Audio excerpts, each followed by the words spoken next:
From Bangladesh to Boston, Mass., the jihad is everywhere the same. The jihadi strives to please Allah by leaving you dead or lame. David Wood shines light on their misdeeds. He's here, and that's why he came. Ladies and gentlemen, welcome yet again to This Week in Jihad. David, have you noticed how many times when the revelation comes upon me, it mentions you? Yeah, that's weird. It is. It is. I think that it's kind of like Caliph Umar when he was saying that Muhammad was mad at him and he was really afraid that a passage of the Quran was going to be revealed about him. But he got off that time. Yep, got off easy there. Yes, indeed. Hey, how many passages of the Quran do you think would have been revealed about us if we'd have been hanging around Mecca and Medina at that time? Oh, they would have to add more chapters. There would have been a The Quran. The Quran has 7,000 chapters. 98% of it cursing Robert Spencer and David Wood. A tame goat ate them, David. Anyway, I believe there's some jihad. What do you think? Yeah, I was about to say no. I haven't. No, it's impossible because I haven't heard any. But even I've heard of some. So, oops. I just was going to the story. Oh, here we go. Okay. Anyway, David, actually, this is not strictly speaking jihad, but it's Sharia, and it is obviously, as we all know, all interconnected, because if you're Sharia adherent, you're going to be somebody who thinks jihad is something great to pursue. Anyway, did you hear about the great breast milk controversy in Pakistan? I did not, sir. Well, I thought you were going with KFC Canada, going full halal, but you went in a completely different direction with the Sharia compliance. But go ahead. Well, we can do KFC Canada as well, but breast milk first, then chicken. Now, spoken like a true prophet.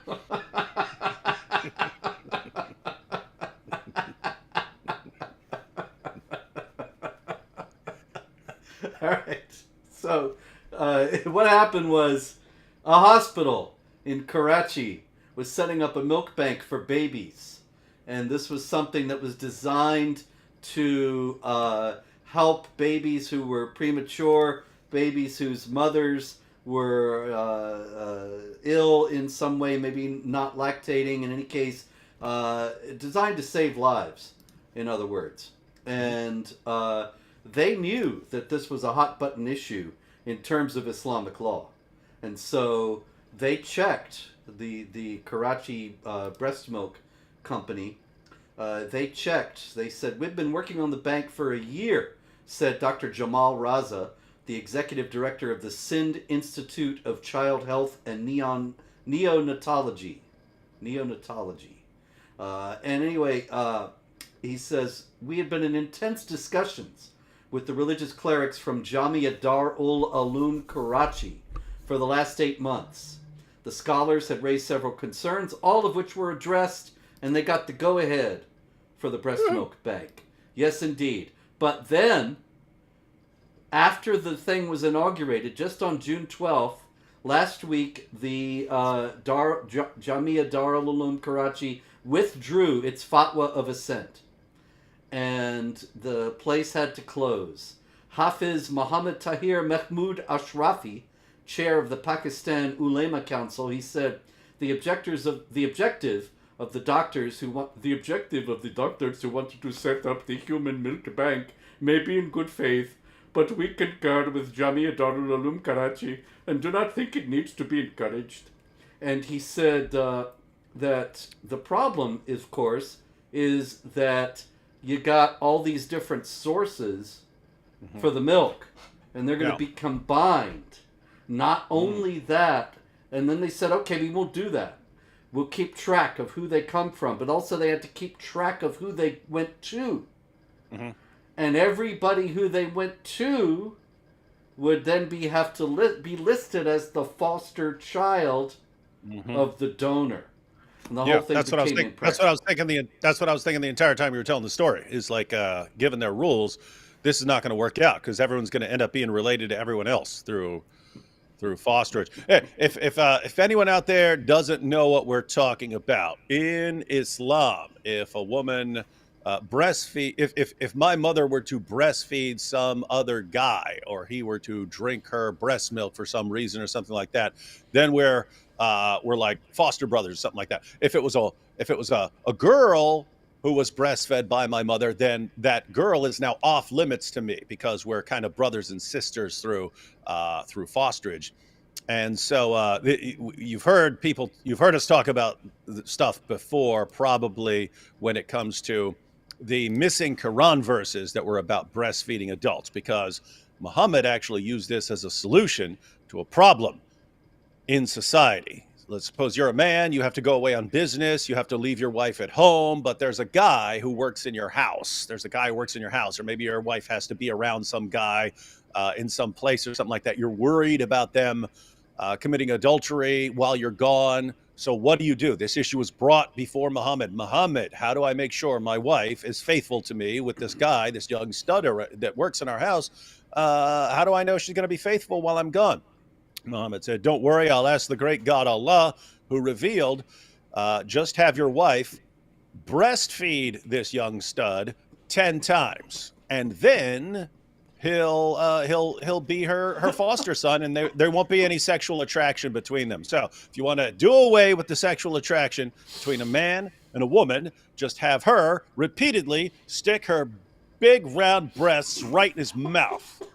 And then there won't be any sexual attraction. Then you know you're safe. You know your wife is totally safe. There won't be any temptation. And so, funny story. This was eventually abrogated from 10 to 5, and they were both in the Quran. And then when Muhammad died, it's Sunan Ibn Majah, 1944. Don't take my word for it, but Muhammad died, and the story that Aisha told was while everyone was preparing his burial, oops, I had the only copy of these verses about breastfeeding adults, and my sheep came in and ate it. Oopsie. Classic dog ate my homework. Do away with an inconvenient revelation excuse. Good job, Aisha. Yeah. She really, she did a great service, really, to Muslim women in that regard. Yeah. I mean, seriously, can you imagine that? If Muhammad's wives hadn't conspired to remove that stuff from the Quran. It's occasionally an issue. You remember it came up like 15 years ago or so in Egypt when a cleric was saying, hi, guys, this is still a rule. If your wife has to go work at Radio Shack and there's a guy who works there, she needs to breastfeed him. And everyone jumped all over him. What are you talking about? We don't know what you're talking about. Yeah, because you don't remember it anymore. But if Muhammad's wives hadn't conspired to remove that from the Quran, this would still be an ongoing thing. And da'is would be defending it just as forcefully as they defend having sex with prepubescent girls. It would just be all over the place. So fortunately they took that out, but it is still an issue. It is still an issue, as you just pointed out. A place like Pakistan, they want to have a breast milk bank, but every child who gets some of this milk from various mothers and so on is now off limits as a future partner of any of the offspring of any of those women. And so you have to it seems like a lot of work to keep track of who is now related to who.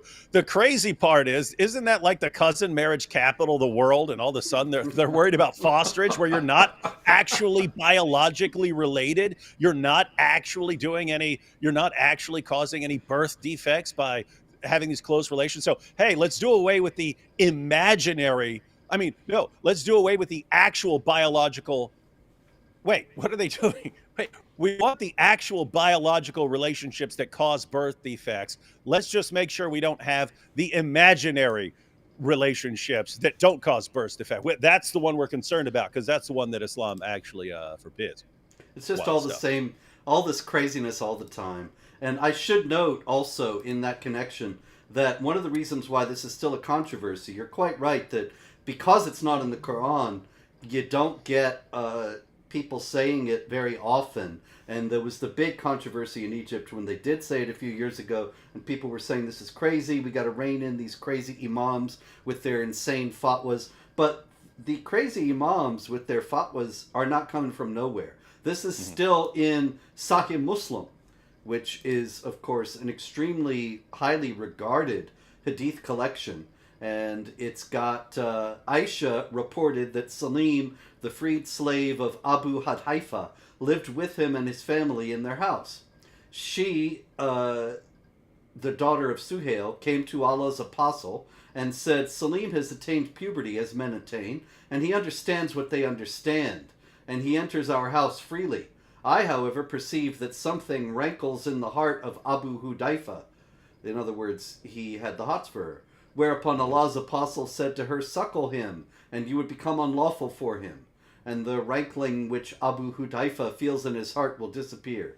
She returned and said, so I suckled him, and what was there in the heart of Abu Hudaifa disappeared. And so there are many Muslim clerics who say this is the way to prevent immorality, breastfeeding. Yeah, and think about how hilarious this is. He's saying, "Hey, if you breastfeed him, then he'll be forbidden to you. It'll be unlawful for you guys to do anything." Well, it was already unlawful. She's married. So if you were worried, if you were thinking they were going to commit adultery, then they obviously don't care if they're breaking the rules here. And so, we're going to put your breasts in his mouth, and then suddenly law will become very important to this guy after sucking on your big round breast there for a little while. Yeah. Maybe he can lay with you at night, and you could cuddle him like a baby, and so on, and then everything will be fine. This is stupid. By the way, there are a bunch of those hadiths, and there's an especially creepy one where the woman goes, he says breastfeed him. He says breastfeed him, and she goes, but he has a beard. And Muhammad said, I know he has a beard, and smiled. So imagine how creepy this is. He's like, I know he has a beard. By the way, I want to be sitting in the chair in the corner watching all of this. What a creep, man. It's going to be a great movie, the biopic. All right, so let's go to chicken. Speaking of breasts, chicken. You're back to your awesome transition. KFC Canada, yes, ladies and gentlemen. They sent out a letter that came to light quite recently. Says here, we excited to inform you that effective May 15th, and so now this has been, 2 months now, KFC Canada will be launching halal certified chicken across KFC restaurants in Ontario. This initiative is a testament to our commitment to providing diverse and inclusive menu options for all our customers. And to be diverse and inclusive, David, they say that they assured all chicken products are halal certified and discontinued pork products at all KFC locations. So they're more diverse by offering less. Yeah, and they're more diverse by having everything done according to the ramblings of an illiterate 7th century Arabian caravan robber. Everything has to be done his way. So what's that, Burger King? Have it your way? No, at KFC now it's have it Muhammad's way, and there is no other way. It's all one way. So now, guys, to be halal, it has to be slaughtered by a Muslim who pronounces the Bismillah, name of Allah, over the chicken as he's killing it, and so on. So, yep, that's definitely increasing the diversity. Everything has to be exactly one way in accordance with Sharia, because that's just a fount of diversity, Robert. Indeed. It's interesting to note that this push for diversity ends up being incredibly monochromatic. And, of course, this is because the one group, the Muslims, or at least Islam in its classic form, is completely supremacist and unyielding. And so it doesn't really have any room for diversity at all. Once you allow for it, everything else has to go. Yeah, now I don't want to give any spoilers, but we may have recorded Muhammad Meets Queers for Palestine. As I'm getting the Boom Boom Rooms started back up here again. Robert, you'll be making some appearances because I've got several that I've recorded and just haven't released yet. But we recorded Muhammad Meets Queers for Palestine, and that video, that episode may or may not have been sponsored by KFC Canada, and And the things that may come up in reference to KFC Canada are the finger licking good part, because Muhammad told his followers to suck on each other's fingers, and of course the queers, comparing queers for Palestine to chickens for KFC. Those may or may not have come up in the discussion, but we'll see. We'll see. Well, those are going to be a must watch. All right. I actually have, I think, a coherent organization, oddly enough, this week. And so, I don't believe it. well, we'll see. We'll see. We'll test it out. Test the theory. We're going to start, David, on the jihad portion of our proceedings, the strictly speaking jihad portion, with Africa. And real. then the idea here is to compare and contrast Africa and the conditions there with Europe and the conditions there. Just in any given week, this is just an ordinary week in an ordinary year. And so we start with Somalia and the Top Coffee Cafe in Mogadishu. And there was a big crowd in the Top Coffee Cafe in Mogadishu there to watch the football game, the soccer game. And Yeah, I'm glad you corrected yourself, Robert. yes, the soccer game, not real football. The jihadis went in, they blew the place up. 9 people were killed and 20 injured as a car bomb exploded in front of the cafe. It was the work of Al-Shabaab, the jihad group there that is tied to Al-Qaeda. And so that's one place in Africa, the usual thing. In Nigeria, of course, we have news. Yes? One second though. I just want to point out, this came up years ago, but there's a Christian couple that's from Somalia, and they do shows and so on. And they pointed out that like Somalia has everything it needs to be like an awesome place in Africa. It's got the resources and so on that it needs to be a great place, and yet it's one of the worst places on the planet. You ask why, and it's all jihad. It's jihad. That's just what jihad does. It just goes to places and destroys them, and gives people the alternative. Wants to leave everyone with the alternative: Sharia or chaos. Sharia or complete chaos and no stability and just nothing but death and destruction, because they know that's the only time people would choose Sharia. Okay, it's Sharia, some kind of order, some sort of authority, or endless chaos and death. Okay, we reluctantly accept. They know if you have the alternative of Sharia versus any other system in the world, people will choose the other system. And so the jihadis have to constantly just destroy everything, burn everything down to nothing until people decide to do what we want. And so they take places that could be great places and make them the worst places in the world. Great job, Muhammad. Another place like that is Gaza, because Gaza, it has a beautiful climate, beautiful beaches, could be an international resort area like the French Riviera, and instead they devoted all their resources and the billions and billions of dollars they receive in humanitarian aid from the United States, from the European Union, from everybody, and they just devoted it all to jihad. And tunnels. And tunnels. Tunnels. Billions of dollars worth of tunnels there. Great job, guys. Yeah, could have built an efficient subway system, but anyway. In Nigeria, meanwhile, we had in Plateau State, jihadis went to 70 churches, 70, and closed them down this past week. And I think that that's important to keep in mind in terms of things we've discussed before, such as the Babri Mosque, Ram Mandir controversy in India, the Temple Mount, of course, where you have not one but 2 mosques built on the site of the Jewish temple, the ancient temple in Jerusalem, the Hagia Sophia, the grandest church in the Christian world for nearly 1,000 years, becoming a mosque, many other churches, the Church of St. John the Baptist in Damascus, and so on. And I wouldn't be at all surprised if on the sites of these 70 churches in Nigeria, there will soon be mosques. What do you think? Yeah, when that happens, worst case scenario, we will point out the hypocrisy. because this is what we see over and over and over again.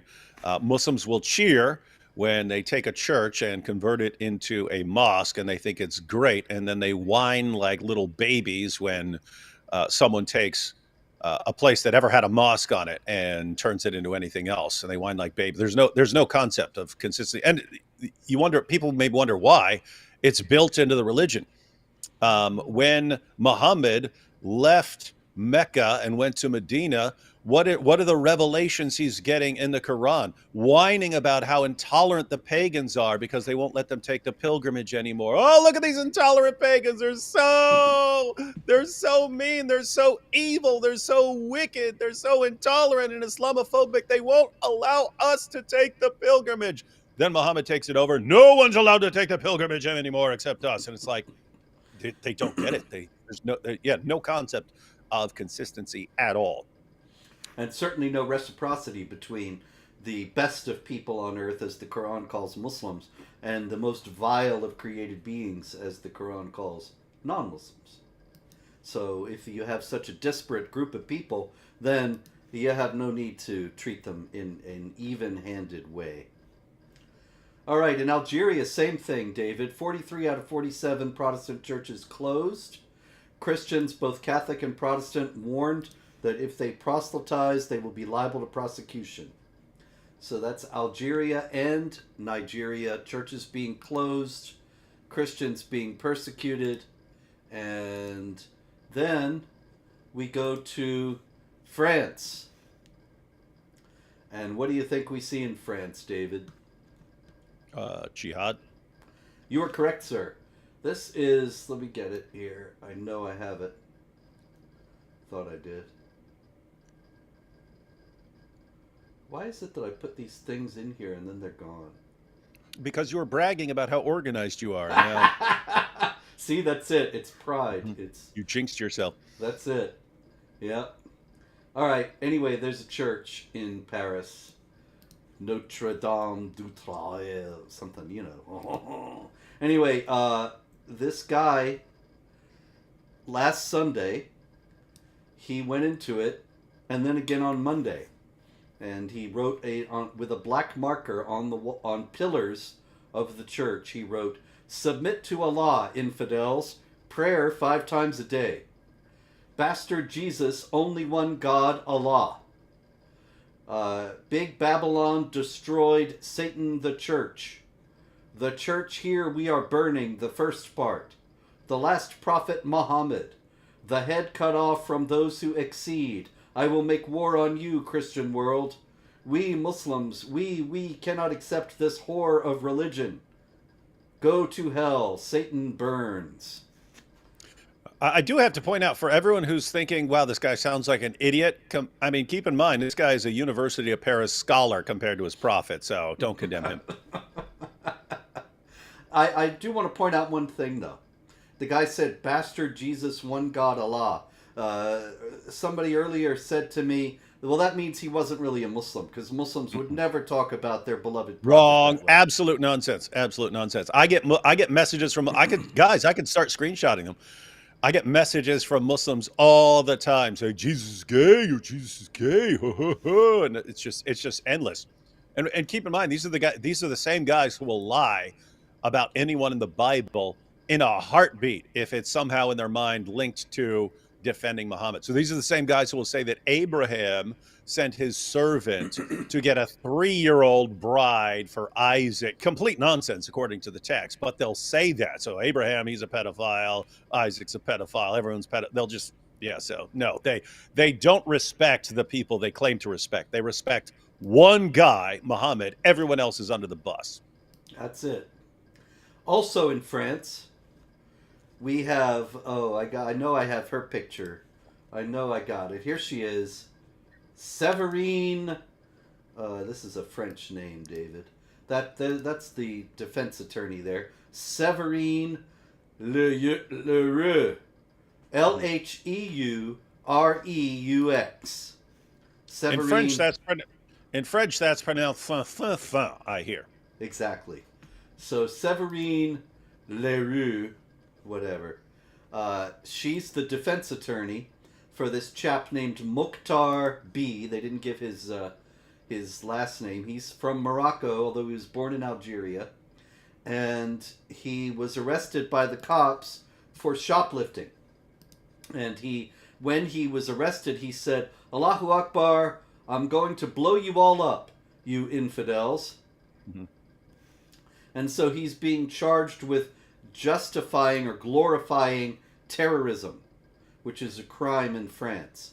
Actually, they call it apology for terrorism, as in apologetics. Yeah, you said crime in France. Not for long, though, Robert. No, not for long, but it is for the moment. And so I think it's basically there's this rule in law that you can't charge someone with something that was made a law after they already did it. So if I'm doing something today and tomorrow it becomes against the law, you can't charge me for it after, for something I did before it became a law. But in France, what they'll want to do is say, hey, this isn't going to be a law 5 years from now, so why would we charge anyone for this now? Ah, that's a good point. But anyway, they've done it. And so Séverine Leroux, whatever, she says that this is a choice of words. That is, Allahu Akbar, I'm going to blow you up, you infidels. This is a choice of words that plays into the hands of the extremists and is regrettable. It's regrettable, she says. But then she goes on to say, I don't see what's terrorist about the fact that he said Allahu Akbar. And then the French paper, La Dépêche, very helpfully says Allahu Akbar means God is great. Does Allahu Akbar mean God is great, David? No, it means Allah is greater than your God, greater than your system, greater than anything that you like or worship. And we're quite familiar with this being a standard slogan to shout when slaughtering unbelievers in the name of Allah. Indeed. And so it is indeed something that's designed to fulfill the Quranic imperative, strike terror in the enemies of Allah. Muhammad Atta, the 9/11 hijacker, actually wrote himself a letter that survived it was in his luggage that got flagged. He was allowed on the plane and his luggage got stopped. So in the luggage, he had this letter pepping himself up that said, remember to shout Allahu Akbar because it terrifies the infidels. Yep. Yeah. So, because you're good enough, you're smart enough, and people like you. Just don't forget to shout Allahu Akbar. Don't forget, you idiot, you can do it. Because Séverine says that ain't terrorism, but seems to me that's exactly the whole point, to strike terror. That's not me making it up, that's Muhammad Atta and many others. All right, over in Paris, meanwhile, also in France, you have high security for the Paris Olympics. You know who's providing the security for the Paris Olympics, David? Israel. Close. It's Qatar. Oh, nice. You know what's funny? When you said it, I knew it wasn't Israel, but I was thinking those are the guys who are best equipped to defend against constant terrorist attacks and so on. And so if you really wanted security, that would make most sense. But come on, this is France. They're going to do what makes least sense. And then so there is a Qatari police vehicle at the Eiffel Tower, and there are Qatari police all over Paris. Apparently they're this Muslim Brotherhood supporting nation. They're going to stop the jihadis. But certainly it's a remarkable precedent has been set, because it was just a few years ago the French had many troops in Africa fighting against jihadis in Niger and Mali, elsewhere, and they just gave up not long ago, withdrew them all, and now you have jihad supporting nations going to France to protect the French. It's an interesting sign of how things are going. But I would. I'd probably go with ISIS to protect people there. You know what they actually should do? Like seriously here, because they're not going to do anything that involves common sense. But something that could work. Find out the terrorist group that is most likely to attack the Olympics and get a different Islamic terrorist group that hates that terrorist group. Because you know how the terrorist group's always Yeah. slaughtering and killing each other? Get the terrorist group that is opposed to that terrorist group and say, hey, we want you because those guys are going to be attacking. We know you hate those guys. If you want to kill some of those guys, now's your chance. That'd be the only way they pull this off. That's a great idea. You know, that really, if they're worried about ISIS at the Olympics, they should have gotten Iran to provide security. And then you got Shiites fighting Sunnis. It would be perfect. Or better yet, they could have like a small little army from each terrorist group, and then when they find out who's attacking, they're like, "Oh, it's ISIS. Okay, bring in the Shias," and then they come in there. Or if it's this group, okay, now get these terrorists who hate them, and so on. Be like, that's your only chance. Yep. But they do have ISIS. They just arrested 2 ISIS suicide bombers who were plotting to blow up the Paris Olympics.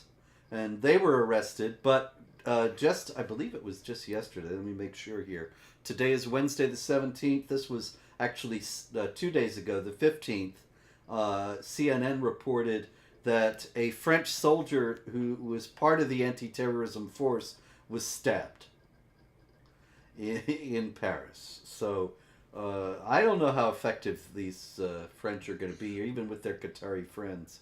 Well, hang on, Robert. To be fair, this guy did get stabbed by a Muslim shouting Allahu Akbar, someone who had previously been convicted of murder and was somehow out. But I saw right after it was released that police, fortunately, have ruled out terrorism as a motivation. So nothing to worry about. Yeah, he's getting psychiatric care, so everything's all Mm-hmm. right. Yeah, because anyone who reads the Muslim sources and concludes that they have to wage jihad must be insane, since it's so clearly and obviously a religion of peace. Indeed. Quite so. There's just no doubt about it whatsoever. All right, so the contrast is clear. We have a series of stories from France of Muslims being violent, jihad being waged, people being attacked. We have a series of stories from Nigeria, one from Algeria, one from Somalia, in which exactly the same thing is happening. It's like it's everywhere. Isn't that weird? You would think, though, with all the talk about Islamophobia, that we would talk about jihad in Africa, fair enough. But then you go to Europe, you would think you would have all sorts of stories of Muslims being persecuted. Now, of course, that should not be happening, but it is not happening. And what's odd is that it seems to be the Christians and the non-Muslims being attacked everywhere. Yeah. It's really, really, really weird. And I just have to say it again for the 487,000th time. Guys, this is the difference to point out. This is the difference to point out when someone goes, "Oh, look, these guys are slaughtering people in the name of Allah," and then some idiot goes, "Oh, but all religions have their extremists. Look at Westboro Baptist Church or something else." Guys, once again, when you have some weird church that comes out of nowhere, you don't see people around the world getting the exact same idea. Why? Because it's not actually coming from the Bible. If it were, then you'd see everyone getting the same idea around the world. And you don't see, when some weird church with weird beliefs pops up, you don't see people from around the Christians from around the world all flooding to that area to join the movement and so on. That's what you find in Islam. Wherever Islam goes, there's always this portion that are calling for jihad and calling for the violent subjugation of the world. They somehow all get the exact same idea. And when you have an organization like ISIS rise up and say, "Hey, we're the new caliphate," suddenly you get Muslims flooding into the area from around the world. They somehow had the exact same idea about what Islam teaches as ISIS. Where'd they get the idea from? That's the question. Where indeed? It's a great mystery. Yep. That will never solve it. Here is another mystery as to why this happened. And of course, the cops are searching for the motive. But this is in Queens, New York. And outside a Roman Catholic church in Queens. It is Holy Family Roman Catholic Church in Fresh Meadows. And they had a statue, 3 statues outside the church. You can see Mary Over here is Joseph on the right, and then the child Jesus in the middle. And what happened was that just a few days ago, a man named Jamshid Chowdhury, who is a taxi driver, pulled up in front of the church at 5:30 a.m. And the New York Post says he calmly crossed the street before removing a shoe and charging toward white marble statues of Mary, Joseph, and Jesus. The taxi driver swatted the heads of Mary and Joseph. This was all caught on surveillance video, you see. Swatted the heads of Mary and Joseph with his shoe, then turned his attention to Jesus and hacked at the statue's head until it went spinning to the ground. Then he spit on the statue and calmly walked off, shoe still in hand. Jamshid Chowdhury. Jamshid, by the way, David, I see somebody in the comment section saying Chowdhury is not a Muslim surname. That's actually not true. Like Anjem Chowdhury, the biggest Islamist of our time. Yes, exactly. So that's obviously false, but it's also worth noting that Jamshid is a Persian name that is common among Muslims in Central and South Asia. So anyway, what I wanted to ask you is, what on earth is going on here with this guy being so calm about this? The New York Post says that he went into this twisted on-camera tantrum, but then their own description contradicts themselves. They contradict themselves because they say he was calm before and calm after. So why is he calmly doing this weird thing of beheading a statue? Well, if you have a problem with images of prophets or so on, or if you think Christians are over there worshiping this thing, why not go smash it? Exactly. This is something that it contradicts Islam in many ways. And here again, of course, we get people saying, now why would you behead the Jesus statue when they revere Jesus as a prophet? Well, in the first place, they hate statues.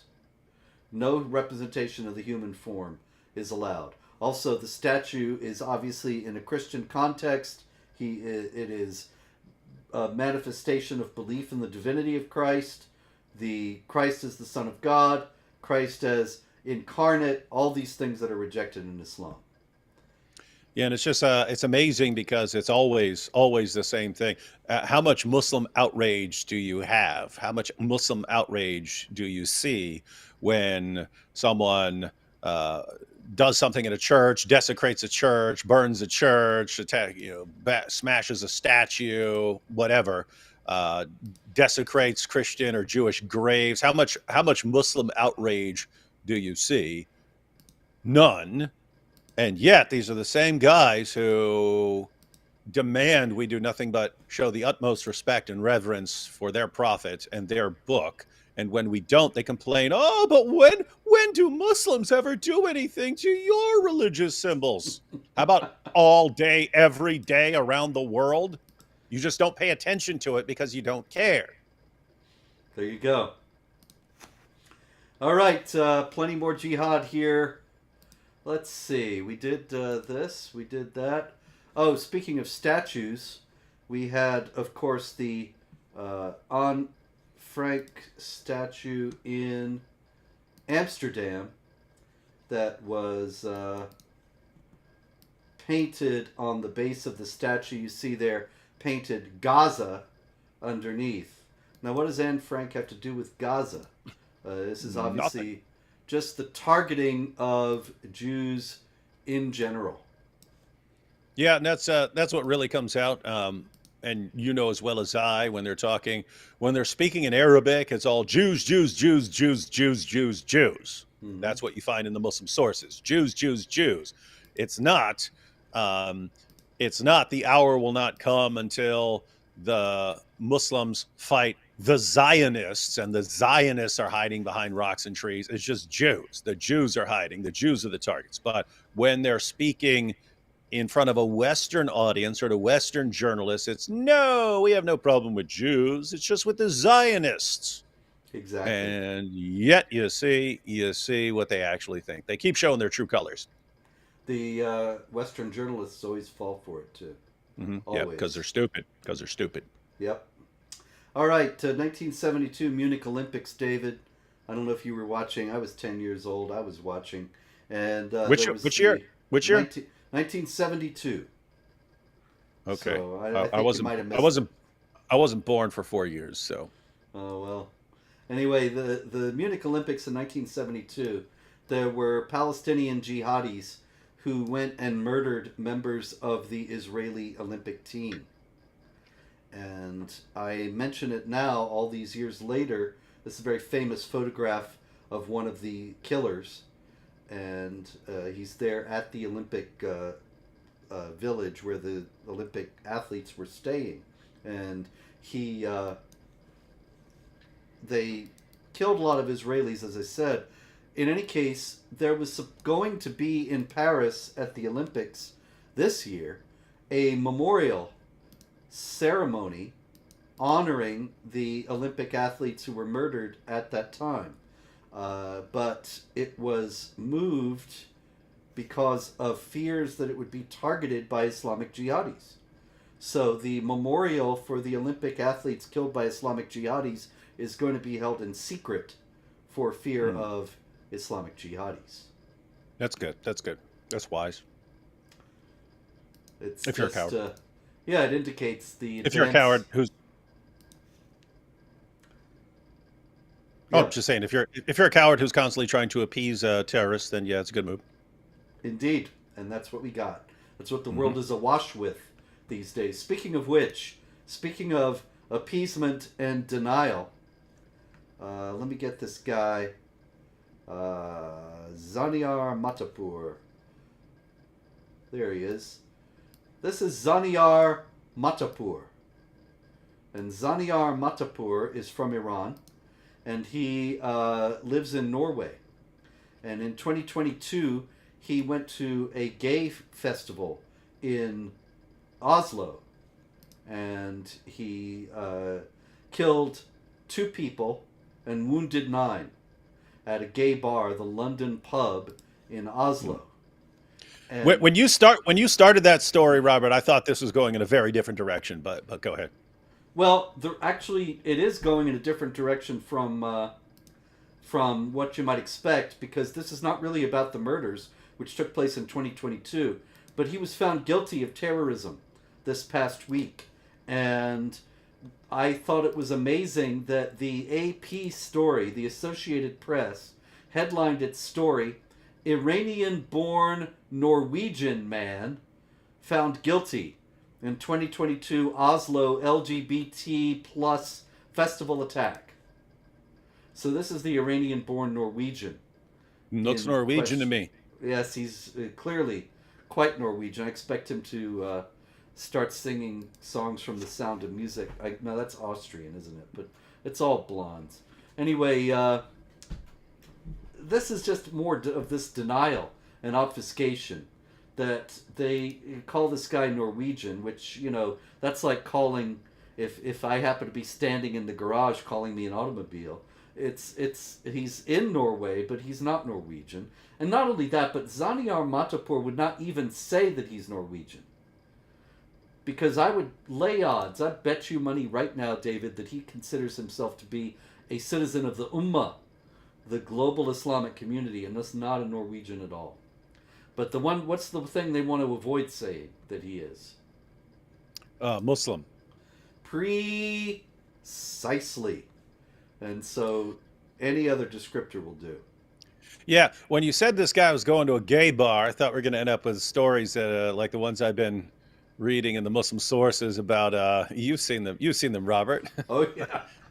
There's a bunch of. It's interesting because it's in Sunni and Shia sources about Muhammad and Dihya al-Kalbi. But Dihya al-Kalbi was so handsome that when he arrived in town, all the women of the town would run out to gaze upon Dihya al-Kalbi. How hot this guy was. He probably looked like And Zaniar Matapur. yep, looked exactly like him. Mm-hmm. And so you've got all these interesting sources where Muhammad is with Dia in a private meeting, and he's behind a curtain. And when Dia would come over, he would go behind the curtain and so on. And then when people would see him leaving from behind the curtain with Dia, or people would see him in the house with Dia, he would say, "Hey, no, no, no, that's the angel Gabriel. Just he looks exactly like Dia." And they're like, "Are you kid? Are you kidding me? I mean, can you imagine anyone else doing this?" Like, honey, who is that? Who is that woman sneaking outside the window? Oh, it's an angel, dear. Don't worry about that. Don't worry. It's like, are you kidding me? And Like besides that, the besides dumbest that, explanation. she breastfed me, so it's okay. Yeah. We're all good. Yeah. All right. Oh man. All right. Let's get hold of ourselves here, ladies and gentlemen. We've got University of Washington in the United States, and we have, what's her name? Isha Hussein. I know I got Isha Hussein here somewhere. Here she is. There's Isha Hussein, and she went to the University of Washington, and then she reported that she had a terrible time of it. She said, this is what she said: "My roommate noticed I was a black Muslim and started making comments such as, 'My family and I don't like black people.'" Yeah, I'm sure somebody said that. "That's why my religion is better than yours." Yeah, she said that too. And "Muslims are suicide bombers." Not only that, she said that her roommate, who was Jewish, would pull a knife on her while praying. I think that happened too. In any Sounds very case, believable. she complained to the university and complained that they were not taking her concerns seriously. She wrote on her Instagram, "As a black Muslim woman, the University of Washington Housing and Food Services failed to protect me on the multiple occasions described." There was a huge outcry at the University of Washington. Justice for Isha Hussein rally held by the Somali Student Association. They got a Nice. Somali Student Association at the University of Washington. However, they got a third roommate, David. It's not just Isha and the Jewish girl. And the third roommate said she did not witness any threats of open hostility towards the victim from the suspect. The police were not able to verify a single instance of all this harassment. Weird. I mean, with all sorts of like recording devices, and anyone can just pull out a phone and record something or leave it recording audio. I mean, it seems like you would have had some common sense if this ongoing persecution. You'd think that the other roommate would have witnessed some of it, or Isha would have had the common sense to record a little bit of it. Just leave a little phone recording, something like that. It's weird. Yeah, you'd think, phones are everywhere, videos all over the place. Multiple videos of the Trump shooter from Saturday night all over the place, more coming out all the time, of him walking around the grounds, casing the joint, etc., getting ready. And yet there's nothing on this. Reminds me And of, by the way, yeah. oh, go ahead. Well, You said remember reminds- that girl from a few years back, Yasmin Sawade, who said that she was on the New York subway, and some guys with MAGA hats came and pulled off her hijab, and nobody came to help her, and they were abusing her in the middle of this crowded subway train. No video there either, oddly enough. Yeah, this is another one where when you started the story, I thought it was going in a different direction, because I've heard so many times over the years about the racism in the MSA, the Muslim Student Association, how they treat black Muslims very differently from the way they treat Arab Muslims and so on. So I thought when you're talking about a roommate, I thought it was going to be, no, she had an Arab Muslim roommate who was making fun of her for being black. But nope, sounds like it totally made up. Totally made up. All right. Meanwhile, while all these things are going on, we can be assured, David, that our intelligence and law enforcement apparatus is on the job. And so this is Fort Liberty, which used to be called Fort Bragg, after the Confederate General Braxton Bragg, in an effort to reconcile the factions of the Civil War and heal the wounds of the nation. But now, of course, we're beyond all that. so it's no longer Fort Bragg. But in any case, they did had a slide presentation recently about terrorist groups. Now, what do you notice about these terrorist groups? Can't see them. I have a little thing. My screen is small here. I gotcha. Well, I'll read it out then. The terrorist groups. It says part of a PowerPoint presentation, and the heading is terrorist groups. But there's not ISIS or Al Qaeda or Al Shabaab or Boko Haram, nothing like that. What we got instead, it says anti-abortion, right to life, and Operation Rescue, pro-life, oppose Roe versus Wade, types of advocacy, demonstrations and protests, etc., etc. It's got the National Right to Life logo, Operation Rescue logo, etc.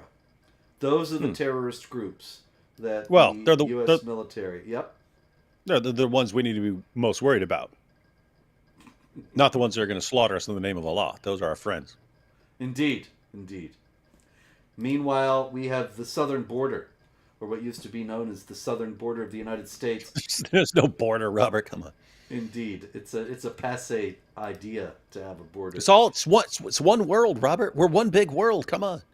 But a record number of people from Tajikistan have crossed the southern border in the last year. And hundreds were let in. Many of them were already on the terror watch list, and they were released into the United States. But the heat, the negative publicity got so bad about this that the Biden administration has now halted the release of Tajik migrants into the United States. It's pretty Islamophobic. Yeah, I think that's terrible. It's just the Islamophobia is off the charts. Just imagine these terrorists coming to the U.S. because they want to start a new life, get a fresh start, work hard, and so on, and then Biden administration ruins it, derails the whole jihad train. The Islamophobia is just...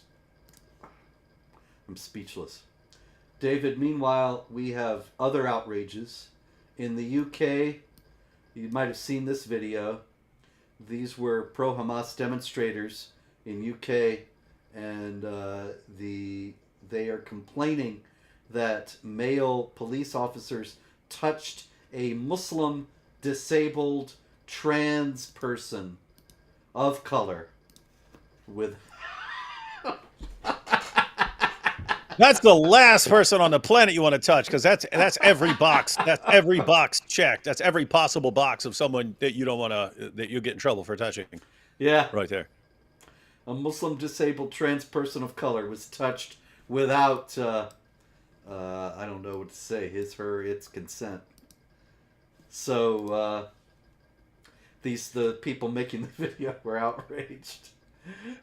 That person's pronouns are Allahu and Akbar. Yep. Meanwhile, we have the new Lord Chancellor and Secretary of State for Justice in Britain, and this is the new Prime Minister, Keir Starmer, and the new Lord Chancellor and Secretary of State for Justice, Shabana Mahmood, who, of course, is a former BDS activist, a Free Palestine activist. What could possibly go wrong, David? What do you think? That's nothing. Nothing. That's multicultural. Meanwhile, in Germany, we had a terrible story out of the Saarland, where a Syrian, a Muslim migrant from Syria, was walking along, minding his own business, and he said that a native German set his German shepherd upon him to attack him. And so this became a big hate crime story. Lots of stories about Islamophobia, racism, xenophobia, hatred. You can fill in all the blanks. We've seen it all before. It's an epidemic. It's a pandemic. But what do you think, David? This did not happen. Police investigated. They have found nothing. And they believe now that the Syrian Muslim migrant faked the hate crime. Islam is the Jussie Smollett of religions, apparently. Well, you got victimhood status, and the problem is you never have any victimhood, and so you keep having to try to shore it up. So they make up these stories for hate crimes when there are no hate crimes. And speaking of made up stories, let's segue back to Britain for this fellow Adam Loxley. There's Adam. Adam Loxley, also known as Omar Abdullah Bal. And his brother Hassan Bal asked him to pick up 1,000 pounds, that is not weightlifting but money, 1,000 pounds in cash, earmarked for ISIS. And so Omar Abdullah Bal, Adam Loxley, went to pick it up. There he is. And he found that it was actually a map of London that a reporter had planted with his brother. And the whole thing was a sting. And so he said he didn't know. He said he did not realize that his brother was raising money for ISIS. I believed that the money was going to a charitable cause. Could it be, David, that he's telling the truth, that he actually, or could it be, let me ask this, that it was actually going to ISIS, but he also thinks it was for a charitable cause? Yeah, I mean, if you have the right mindset, ISIS is a charitable cause. That's right, and certainly old Adam Loxley, aka Omar Abdullah Bal, who accidentally collected money for ISIS, he is somebody of the right mindset. And he is also in the news this week because he's a plumber, and he refuses to take work from Zionists.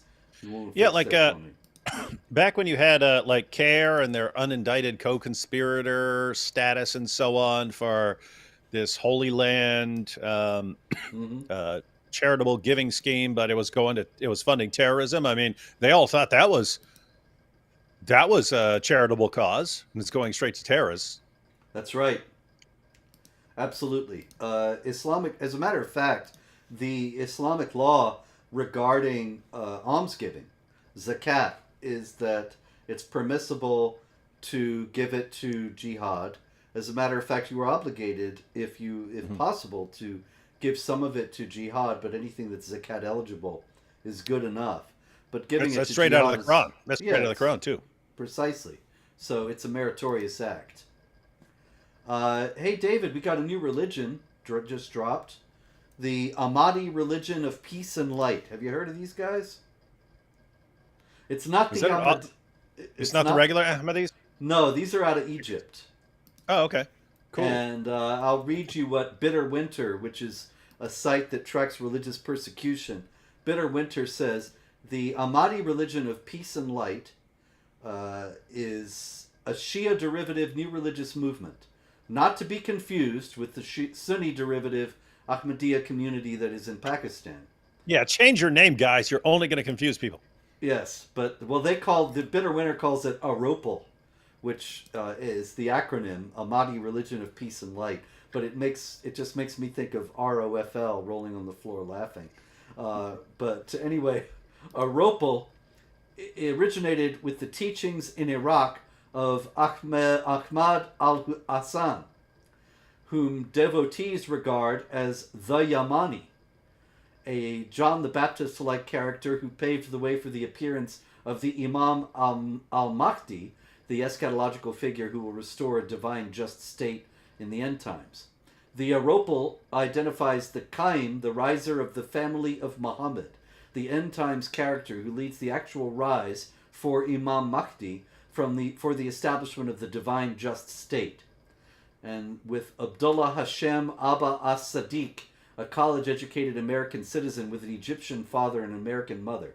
He's the second in a list of 12 Mahdis, Ahmad al-Hassan being the first. And the Aropal believes he's mentioned in Muhammad's will, which is a Shiite document. Yeah, I believe I'm also mentioned in Muhammad's will, but sadly, it was corrupted by these guys. These guys corrupted it, tried to write me out of it, but no, Muhammad said, hey, eventually a guy, David Wood, will come, and Robert Spencer as well, and you need to listen to whatever they say. And I say, shut it down, guys. Shut it all down. I thought a tame sheep had eaten the part where I was mentioned in Muhammad's will. Yeah, that happened. Anyway, And then Uthman burned all the parts that I was in. yes, well, that guy, he was the worst Quran desecrator ever. That guy. Ooh, if I could build a time machine powered by 1.21 gigawatts of Islamophobia and go back and straighten that out. Anyway, I brought up the Ahmadi religion of peace and light because, as you might expect, they are being persecuted by the Sunnis in Egypt. Because Yeah, the religion of death and destruction. yes, yes, the Islamic religion of death and destruction, and it is persecuting the Ahmadi religion of peace and light. Any religion of peace and light is going to get persecuted by these guys. But God willing, we're going to be here next week to track more jihad, to let you know about these things that the establishment media dares not tell you, so that you can be informed and aware. Ladies and gentlemen, till then, pray, hope, and don't worry.